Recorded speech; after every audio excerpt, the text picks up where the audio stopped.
présenter la 21e leçon du module Programmation avancée. Cette leçon s'intitule Arbre de recouvrement minimal. Si l'on a vu la notion d'arbre et de la notion d'arbre de recouvrement d'un graphe, dans cette leçon, on va traiter l'arbre de recouvrement minimal. Alors, cette leçon se décompose des éléments suivants. Tout d'abord, le contexte d'utilisation de l'algorithme de recherche d'arbre de recouvrement minimal. Ensuite, je vais vous présenter l'algorithme de Kruskal. Puis, je vous présenterai l'algorithme de Prim. Et enfin, je vais comparer les deux algorithmes de recherche d'arbre de recouvrement minimal. Alors, tout d'abord, commençons par expliquer le contexte d'utilisation ou de recherche d'arbre de recouvrement minimal. Alors, on dispose d'un graphe connexe évalué. X étant le nombre de nœuds, E le nombre d'arcs, et V la fonction d'évaluation du graphe. Donc, on a un graphe, donc, en mettant X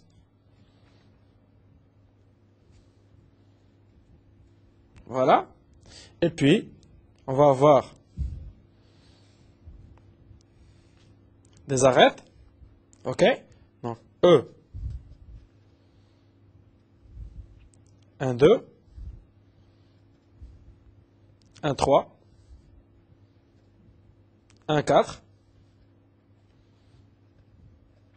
2, 3, 3, 4, on vérifie, 1, 2, 3, 4, 5, 1, 2, 3, 4 et 5, arrête. Donc l'objectif de calcul d'arbre de recouvrement, c'est de trouver au fait un certain graphe partiel A du même nombre de nœuds avec un E' qui soit inclus dans E. Par exemple ici, c'est un arbre de recouvrement. Il couvre l'arbre, c'est-à-dire en fait que c'est un graphe partiel, il contient tous les nœuds du graphe. Donc ça c'est un graphe de recouvrement. Le problème de recherche d'arbre de recouvrement minimal, c'est de trouver au fait un arbre de recouvrement qui soit minimal par rapport à la valuation. Alors ici par exemple, 1, 2, 5, 3, 6. Alors, ici on a 5, et ici on a 6, et ici on a 3. On pouvait au fait passer de 1 à 4, puis à 3, en ayant 3 inférieur au fait à 5. Donc on pouvait avoir une solution optimale par rapport à cet arbre de recouvrement.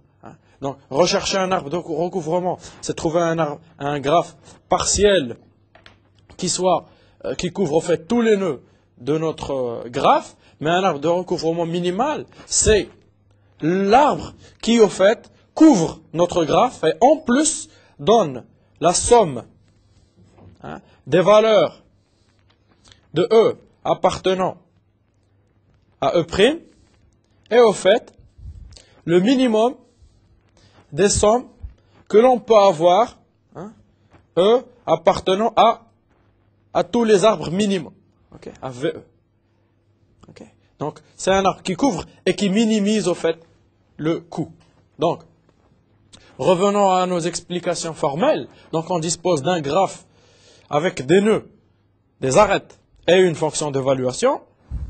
On définit le coût d'un graphe G' avec X' comme l'ensemble des nœuds et E' comme l'ensemble des arêtes, comme suivant.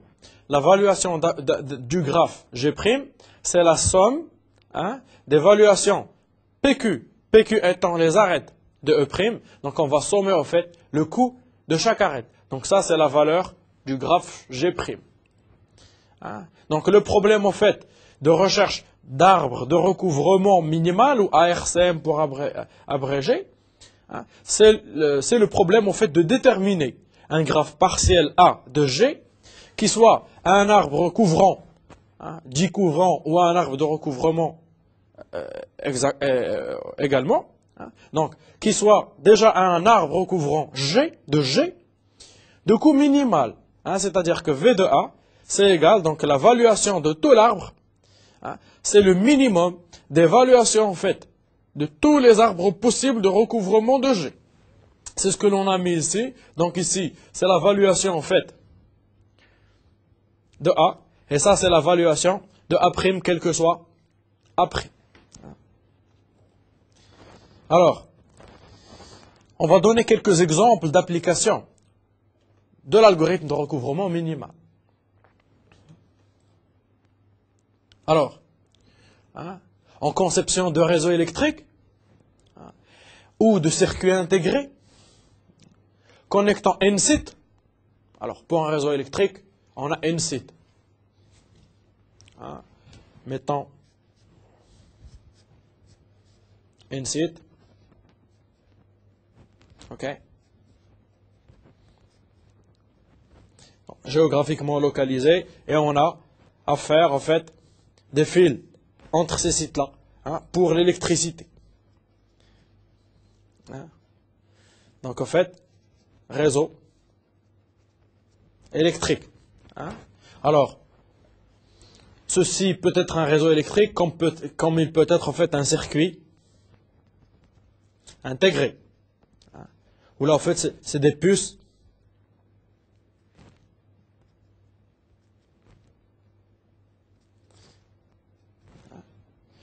Alors l'objectif, c'est de pouvoir en fait avoir un réseau, hein, mais qui n'est pas, qui contient pas de cycle, hein, donc un arbre finalement, parce que ça sert à rien, selon le contexte bien sûr. Dans un contexte où on n'a pas besoin de cycle, donc on a besoin plutôt d'un arbre qui passe par tous les arbres, donc un arbre de recouvrement. Alors minimal, dans le sens de la distance, par exemple, on veut, ça c'est par rapport à un réseau électrique, hein, ben, en fait, l'évaluation en fait, c'est la distance, en termes de distance, donc de câblage. Donc on veut en fait baisser la distance du câblage. Hein. Ou par exemple, V, ça peut être les frais. Donc ici, moins de fils par exemple, et puis moins de frais. On ne veut pas que ça coûte énormément d'argent. Hein. On ne veut pas que ça coûte énormément d'argent par exemple. Alors, donc le total, on veut un total minimal, c'est-à-dire le coût à ce niveau-là, on veut un total minimal. Alors, il se peut que passant par là, hein, c'est mieux par exemple, hein, ou il se peut que passer plutôt par là, c'est mieux. Donc, fonction de notre contexte, hein, on va plutôt choisir des chemins différents. Donc, retrouver finalement un arbre de recouvrement minimal différent. Alors, par exemple, en visualisation et classification de données multidimensionnelles. Alors, on a ici par exemple des espèces, hein, des espèces animalières ou des espèces biologiques quelconques. Espèce 1, espèce 2, espèce 3, etc., etc. Espèce N. Hein, et on a, par exemple, pour chaque espèce, on a une certaine description sous forme de vecteur. Par exemple ici, valeur 1, valeur 1, 2, etc., etc., valeur 1, n. Donc chaque espèce est définie d'une manière multidimensionnelle, par exemple. Et puis, on peut calculer au fait une certaine distance. Hein, donc, V, E1, E2, hein, c'est la distance, une distance multidimensionnelle.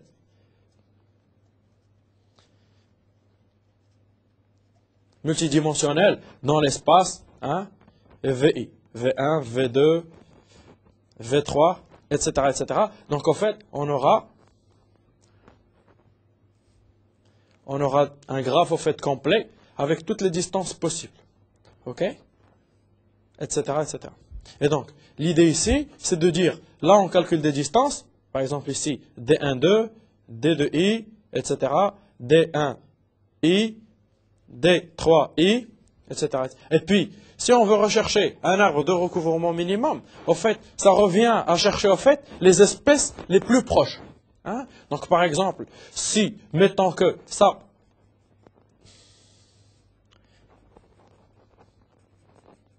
hein? Donc on forme encore un arbre. Donc là, c'est un cycle. Si on fait comme ça, on fait un cycle. Voilà, ça c'est un arbre de recouvrement. Alors supposons que c'est minimal. Ça voudrait dire au fait que l'espèce la plus proche de E1, c'est E2. Et celle qui est la plus proche de E2, c'est EI. Et celle, alors, la plus proche, ou c'est-à-dire, il se peut qu'il y ait d'autres plus proches. Hein, mais en tout cas, en termes de minimalité, bien sûr, on peut avoir deux minima égaux. Hein, mais en tout cas, en termes de représentation, ça permet de représenter dans l'espace, au fait, une relation de distance. Hein, donc une distance et une valuation. Et vu que donc la fonction de distance, ben, c'est une relation en fait totale. On peut, pour chaque deux points dans cet espace, calculer la relation de distance, calculer la norme, et donc qui nous donne une certaine relation dans un graphe complet. Donc, en retrouvant le graphe minimal, ça permet de représenter, au fait, les différentes relations entre les espèces, et donc, c'est une application très intéressante en biologie. Alors, prenons un graphe. Hein. Donc, prenons ce graphe-là, hein, qui contient 1, 2, 3, 4, 5, 6 nœuds. Hein. Essayons de trouver donc un arbre de recouvrement. Hein. Donc, choisissons un certain arbre. Donc, de 1, on va à B avec 1. De A, on va à F avec 5. De F, on va à E avec 3, etc., etc. Donc, c'est un arbre de recouvrement du graphe. Hein. Et son coût, il est égal à 5 plus 5, 10, plus 4, 14. Donc, c'est un graphe et c'est un arbre de recouvrement de ce graphe-là. Donc, c'est un graphe partiel de ce graphe-là. Et c'est un arbre de recouvrement qui a un certain coût de 14. Alors, est-ce qu'il est minimal? Il est minimal, alors on va comprendre par la suite pourquoi, mais il est minimal parce qu'on choisit toujours les arêtes minimales. Donc, 1, 2, 3, 5, hein, donc il est minimal, on va voir, on va comprendre dans l'algorithme que l'on présentera tout de suite. Alors, quelques propriétés. Donc en fait, ça représente en fait l'arbre de recouvrement avec les pointillés au fait, tout ce qu'on a enlevé au fait du graphe initial pour aboutir au fait à notre graphe partiel. C'est-à-dire tout ce qui est en pointillé, ça n'existe pas dans l'arbre. Donc depuis B, on va dans A, on va dans F, on va dans E, et depuis A, on va dans D, et après D, on va dans C. Alors, le nombre de nœuds est égal à 6, 3 et 3, 6, et le nombre d'arêtes, c'est égal à 5. Alors, ça c'est toujours vrai. Le nombre d'arêtes d'un arbre de recouvrement, c'est au fait le nombre de nœuds moins 1. Hein, parce que entre n points, on a toujours n-1 intervalles. 1, 2, 3, 4, 5. 1, 2, 3 et 4. Donc c'est pareil pour les graphes, pour les arbres de recouvrement. Pour n nœuds, on a n-1 arêtes. Donc 6, on a ici 5. Et en fait, si on essaie d'ajouter une arête qui n'appartient pas initialement à notre arbre de recouvrement, mettons par exemple BC qui n'appartenait pas, on essaie de l'ajouter, qu'est-ce qu'on retrouve? Ben, on retrouve un cycle. Hein, et on n'est plus dans un arbre, hein, on est dans un graphe cyclique qui n'est pas un arbre.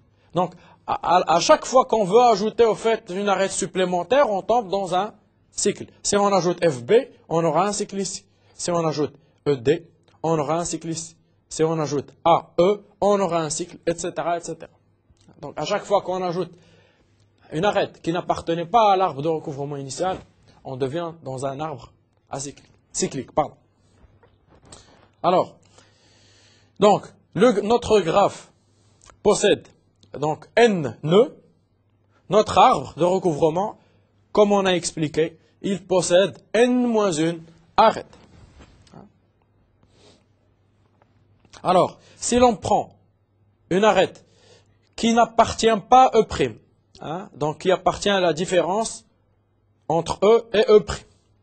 Alors, le graphe, hein, formé des nœuds X, formé des nombres d'arêtes, des arêtes de A, union PQ, donc PQ qui est une nouvelle arête qui n'appartenait pas à E', alors possède un cycle. Hein. Dès lors qu'on a, voilà par exemple un arbre de recouvrement, dès lors qu'on ajoute un arc, ben on tombe sur un cycle. Donc celui-là, en fait, il appartient à E moins E'.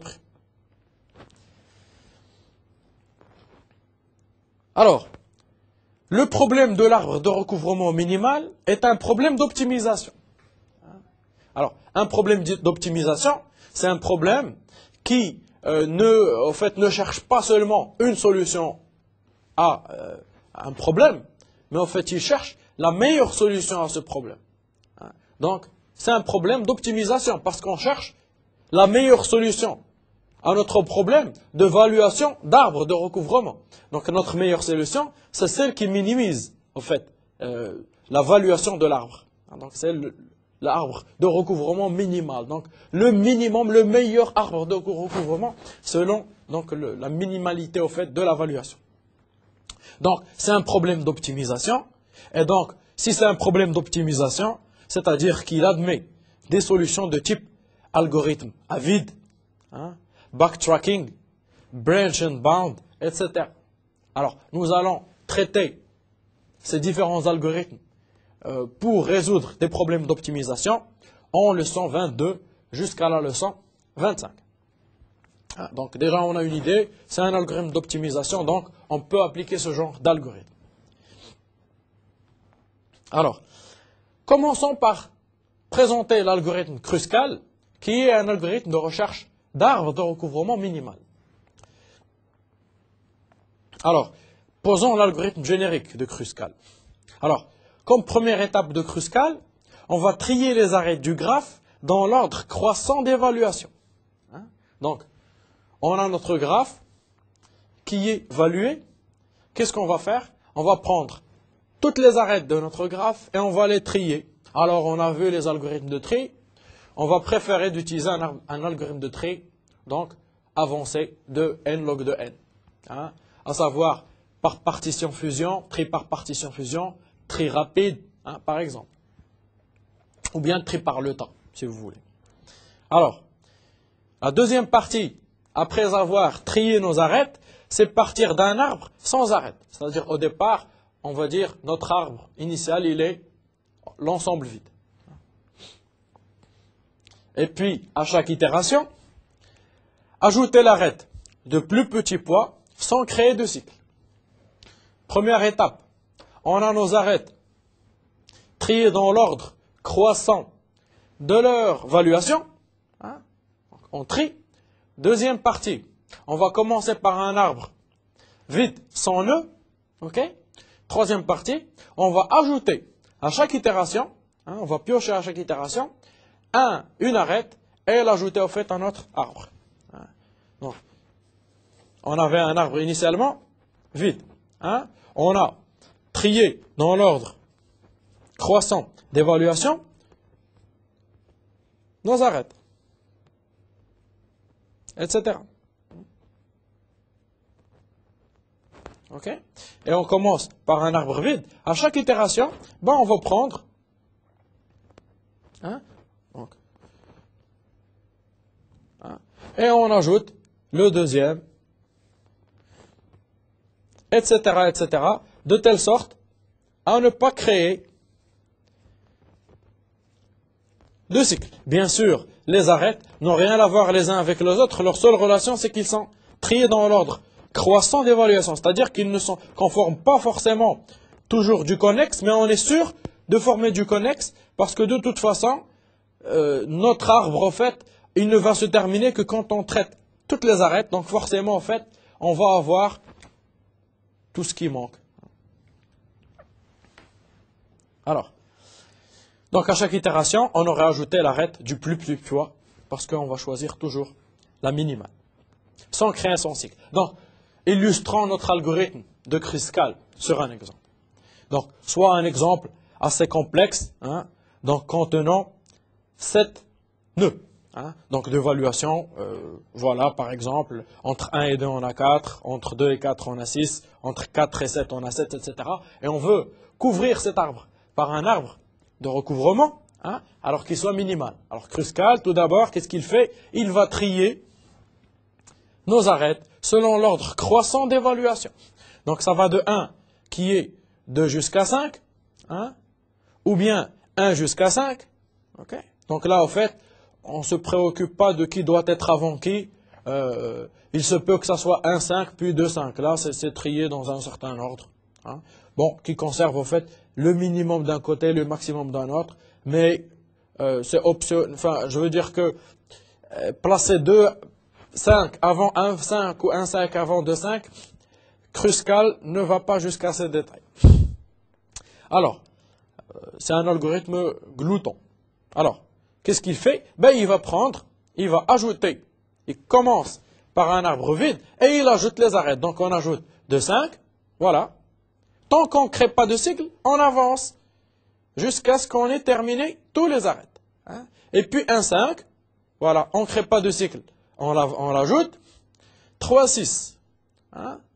On ne crée pas de cycle, on avance.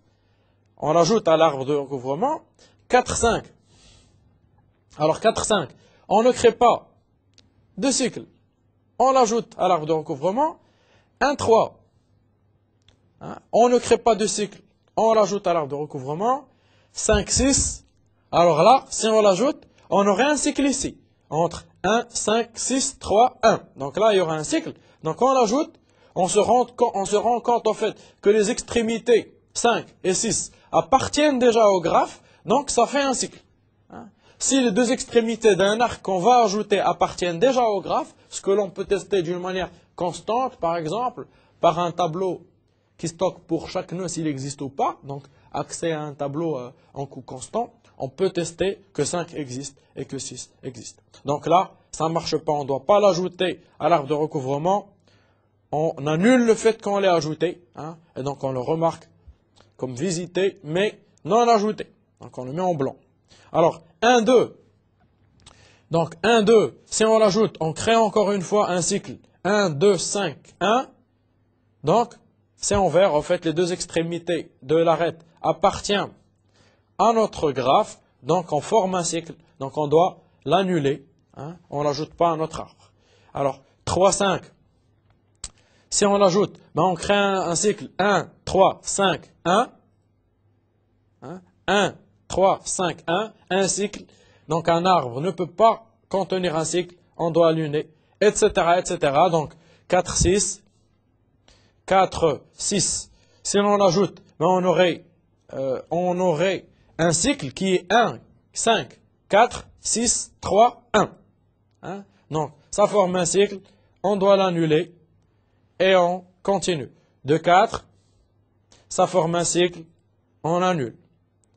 De 3, si on fait un 2, 3, ben on aura 2, 3.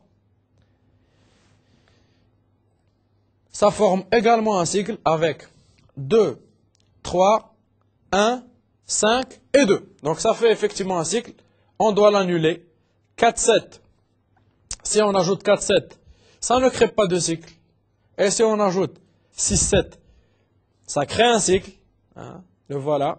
1, 5, 4, 7, 6, 3, 1. Ça fait un cycle. Donc on doit l'annuler. Et si on fait 5, 7, alors 5, 7, ça crée un cycle très simple à voir. On doit l'annuler. Alors, le résultat, c'est qu'on a retrouvé un arbre de recouvrement. Et c'est un arbre de recouvrement minimal, selon l'algorithme de Kruskal. Hein? Donc, il prend 2, 5 à 1, 2, 5, 1, 5 à 1, 3, 6 à 2, 4, 5 à 2, 1, 3 à 3, et puis tout cela n'appartient pas jusqu'à 4, 7 à 7, hein? Et on a en fait un arbre de recouvrement minimal de 16, de la valuation 16. Donc voilà comment marche Kruskal. On trie tous les arêtes, On commence par un arbre de recouvrement vide et à chaque itération, on va ajouter. Donc il y a combien d'itérations ici? Il y a cardinal E itération. On va ajouter une arête à notre arbre à condition de garder la notion d'arbre. Alors il est minimal parce qu'on ne sélectionne que donc dans l'ordre de valuation minimale et c'est un arbre parce qu'on ne forme jamais de cycle. Alors la complexité de cet algorithme. Alors soit j'ai le graphe connexe orienté ou pas, on peut utiliser un graphe Kruskal sur un graphe orienté. Alors, bien sûr, valuer. Tout d'abord, on va trier nos arcs. Alors, le tri des arcs, grâce à un algorithme avancé, ben, c'est en n log de n. N ici étant le cardinal des arêtes. Donc, c'est le cardinal de E fois log de E, hein, plus E itération. Vous vous rappelez, pour chaque arête, on la prend et on teste si c'est un cycle. Hein. Alors, E itération. Cardinal plutôt de E itération, ajout d'un nouvel arc en grand taux de 1, donc ajouter un arc à un arbre, c'est en grand taux de 1, et de test de cycle. Alors le test de cycle, on a dit au fait que si on a, voilà notre arbre par exemple, on veut ajouter ça, hein, on retrouve un cycle. Hein. Par exemple ici c'est 1, 2, 3. Il se peut qu'on mette au fait un tableau, 1, 2, 3, 4, etc. Alors, le 2, il existe, il est true. Le 3, il existe, il est true. Testez que E de 3 forme un cycle. Suffit au fait, donc E de 3 forme un cycle. Hein, donc, introduit un cycle. Introduit cycle. Hein, bon, en fait, c'est équivalent hein, au fait que 2 appartient au fait, c'est un nœud de l'arbre, et 3, pareil. 3 appartient à x de A. Et donc ça, au fait, on teste au fait sur ce tableau-là, oui, 2 appartient et 3 appartient, donc c'est en coût constant. Donc tester qu'il y ait un cycle, c'est simplement en coût constant. Donc on a un tri, on a cardinal de E itération, donc, où l'on ajoute un arc A en gros taux de 1, et à chaque fois qu'on veut ajouter, on va tester si les deux extrémités sont ou pas dans l'arbre, ce qui se fait très simplement avec un tableau. Donc, Kruskal est en grand taux de cardinal de E fois log de cardinal de E. Hein. Alors, ici, au fait, le cardinal de E, il est plus faible que cardinal de E que multiplie log cardinal de E. Donc, le E, là, au fait, il est négligé par rapport à cette grandeur-là. Hein. Et puis ici, les taux de 1, le taux de 1 ici qui s'accumule dans les E itérations, bah, en fait, ça revient à du linéaire, c'est-à-dire en triant grand E, log de grand E, cardinal de E fois log de cardinal de E, et on va faire E itération. Hein. Cardinal de E itération, à chaque fois, on a un ajout, un test, et un ajout si le test dit que ça n'appartient pas. Donc, c'est en L log de n, en fait, n étant le cardinal de E. Alors, l'algorithme de prime maintenant. Alors, définissons déjà la notion de cocycle. Soit S, au fait, un sous-ensemble de X, un sous-ensemble de nœuds d'un graphe. Alors, on définit la notion de cocycle associée à S en tant que ensemble WS appartenant à E des arêtes du graphe G ayant exactement une extrémité dans S. Hein? Donc, si on a S, un ensemble de nœuds, hein? WS, c'est l'ensemble des arcs de E qui ont exactement une seule extrémité dans E. Hein? Dans S, pardon. On a par exemple ici S. Hein? Et on prend toutes les arêtes hein, de E, telles qu'au fait, elles ont une et une seule extrémité de S, et au fait. Hein? Donc le cocycle, au fait, c'est E1, E2, etc., E, EP par exemple, et au fait, EI. Ça forme au fait le cocycle de S. Donc, voilà un graphe. Hein? On représente S comme étant 1, 2, 3, 4 par exemple. Son cocycle, le voilà. Hein? Donc c'est les arêtes au fait qui ont une et une seule extrémité dans notre S, à savoir 1, 6, 1, 5, 3, 5, 4, 5. Donc ça c'est un cocycle. Il y a une et une seule extrémité dans S, et bien sûr, en fait, ces nœuds sont de nouveaux nœuds. Parce que si c'était déjà dans notre S, ça voudrait dire que les deux extrémités ils sont déjà, et c'est pas possible. Alors, informellement, l'algorithme de prime s'exprime de la manière suivante. Tout d'abord, on choisit un nœud XI et on l'ajoute à l'arbre. Donc on choisit un nœud et on l'ajoute à l'arbre. Itérativement, on choisit un arc qui part de ce XI vers un XI plus 1, de coût minimal depuis un nœud de l'arbre couvrant, hein, vers un nœud en dehors de l'arbre. Ajouter les nouveaux arcs et nœuds de l'arbre. C'est-à-dire qu'au départ, on prend un nœud. Et on prend, en fait, tous les arêtes, en fait, incidents à ce nœud. Et on va prendre le minimum, en fait, de ces arêtes incidents par rapport à l'évaluation. Hein?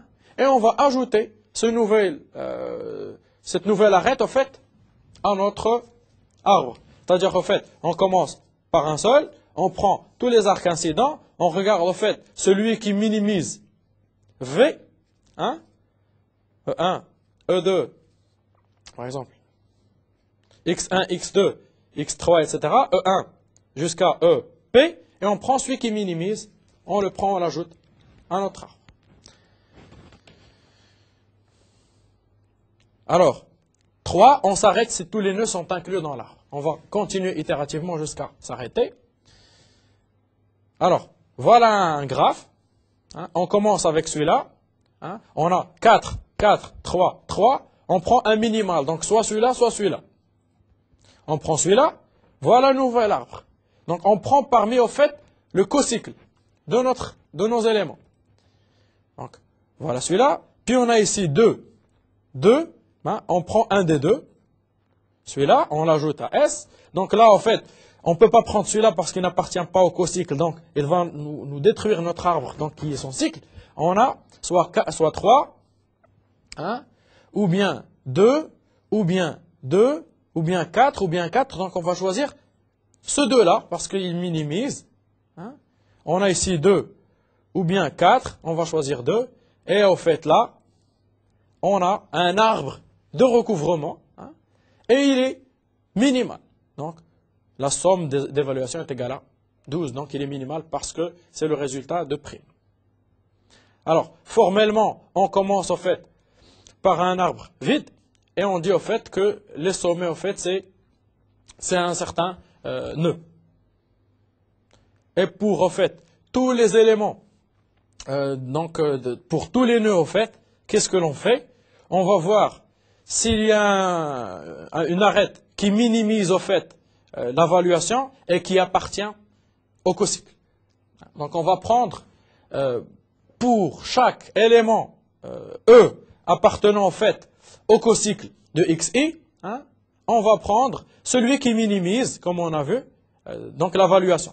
Donc, EI, c'est l'arc minimal qu'on ajoute, au fait, à notre arbre et on ajoute, au fait, son extrémité, donc qui n'appartenait pas à notre arbre initial, on l'ajoute à l'arbre. Donc, bien sûr, on ne forme pas de cycle parce que notre élément est choisi parmi le cocycle. Alors, l'arbre de recouvrement minimal est le graphe partiel A, formé des nœuds et des arêtes, au fait, jusqu'à l'itération cardinale de X. Donc, rappelez-vous, E de 1 est égal à l'ensemble vide. Donc, on commence par un ensemble vide et après cardinal de X itération, ben on aboutit, au fait, à notre ensemble d'arêtes qui sont construits d'une manière minimale parce qu'on regarde toujours le cocycle et l'élément du cocycle qui est minimal. Donc de n-1 arêtes parce qu'on commence à 1 est égal à l'ensemble vide. Alors propriété, l'arbre qu'on retrouve, c'est un arbre minimal de recouvrement minimal. Et quelle que soit l'arête, au fait, que l'on ajoute à notre arbre et qui n'est pas, au fait, dans E', au fait, il possède un cycle. Pourquoi? Parce qu'il est hors du cocycle. Hein, et cette arête-là, c'est le maximum. Non seulement, au fait, il possède un cycle, mais c'est même le maximum. Donc, c'est une propriété de prime Donc, on ne peut pas ajouter un autre, en fait, une autre arête. Alors, tout nouvel arc doit être exclu du cycle pour conserver la cyclicité et la minimalité de A. Donc, toujours conserver le fait qu'on choisit depuis le cocycle. Alors, la complexité, donc soit j'ai un graphe connexe valué, donc orienté ou pas. À l'étape I, choisir un arc x, xi plus 1, xi plus 1 de coût minimum, depuis un nœud de l'arbre couvrant vers un nœud en dehors de l'arbre. Alors, au fait, c'est en grand taux de degré de xi, parce que degré de xi, au fait, c'est le nombre d'arêtes, fait, adjacentes, ou incidentes plutôt, fois log de x. Pourquoi log de x? Parce qu'on peut représenter ça sous forme, en fait, de tas. Donc, on va rechercher un certain élément qui minimise. Donc, on peut utiliser un tas. Et donc, ça, à chaque itération, on va choisir, en fait, un minimum parmi, en fait, les degrés de nos éléments. Donc, on va comparer. On va prendre un élément dans un arbre ou un tas et on va le comparer aux autres. Donc, c'est en degré de x et log de x. Donc, en fait, si l'on somme donc, à toutes les itérations de 1 à x, on retrouve ça, grand E de log de cardinal de x. Alors, si l'on synthétise au fait, en termes d'aspect glouton, donc prime et cruscal sont tous les deux gloutons. Donc, glouton, ça veut dire qu'en fait, qu'il admette qu'une solution locale va être en fait une solution globale. Donc il s'arrête là. Un algorithme glouton, comme on avait vu, il peut être optimal, comme il peut ne pas être optimal. Mais dans le cas de prime et de cruscal, il a été prouvé qu'on a un arbre de recouvrement optimal de telle sorte que ce que l'on ajoute à l'extérieur du cocycle, ou ce que l'on ajoute en fait dans le cruscal, en dehors en fait de l'ordre croissant d'évaluation, va donner forcément une arête qui va pas minimiser en fait l'évaluation de l'arbre. Donc en commentaire, prime il ressemble à Dijkstra. Donc dans son algorithme, et dans son coût, parce qu'en fait il regarde les voisins des voisins, etc. Dans son coût, donc rappelez-vous le coût de l'algorithme de Dijkstra, et en aspect glouton. Donc Dijkstra lui aussi était glouton. Et donc en complexité, on a grand taux de cardinal de E log de cardinal de X. Et donc il est adapté pour les graphes, cruscal est adapté pour les graphes contenant peu d'arêtes. Si ici, au fait, on a un log de grand taux de X, de cardinal de X, ici on a un log de cardinal de E. Et vous savez que, en fait, le nombre d'arêtes, il est toujours plus grand qu'un nombre de nœuds. Donc le nombre d'arêtes, c'est toujours plus grand qu'un nombre de nœuds. Il suffit de prendre un graphe complet pour savoir que cardinal de E, c'est au fait pour chaque élément. Donc, pour chaque élément, on a au fait x moins un élément sur 2 pour ne pas comptabiliser donc une arête deux fois. Parce que si on est là, on a forcément ça aussi, et sinon on a ça, donc pour ne pas comptabiliser. Donc on a ça, et ça c'est au fait. Donc le nombre d'arêtes est toujours dans l'ordre, est de l'ordre au fait, dans le pire des cas, de quadratique par rapport à x. Donc ici au fait le E, il est assez important par rapport à x. Donc ici il est adapté pour les graphes qui contiennent peu d'arêtes. Si le graphe par exemple est complet, c'est pas très intéressant parce qu'on a un cardinal de E qui est assez important. Donc en termes de complexité, prime, il est plus intéressant parce que le cardinal de X, il est inférieur à cardinal de E. Il est glouton, c'est donc démontrer qu'il est optimal. Il ressemble entre autres donc à Dijkstra. Il est glouton. Donc, on peut également utiliser cruscal, mais quand il s'agit de petits graphes simples qui n'ont pas d'arête. Alors, pour synthétiser, donc, on a donc trouvé deux algorithmes de recouvrement minimal. Pour plus d'informations, allez sur le site de Netuno et cliquez sur le lien Mednetu.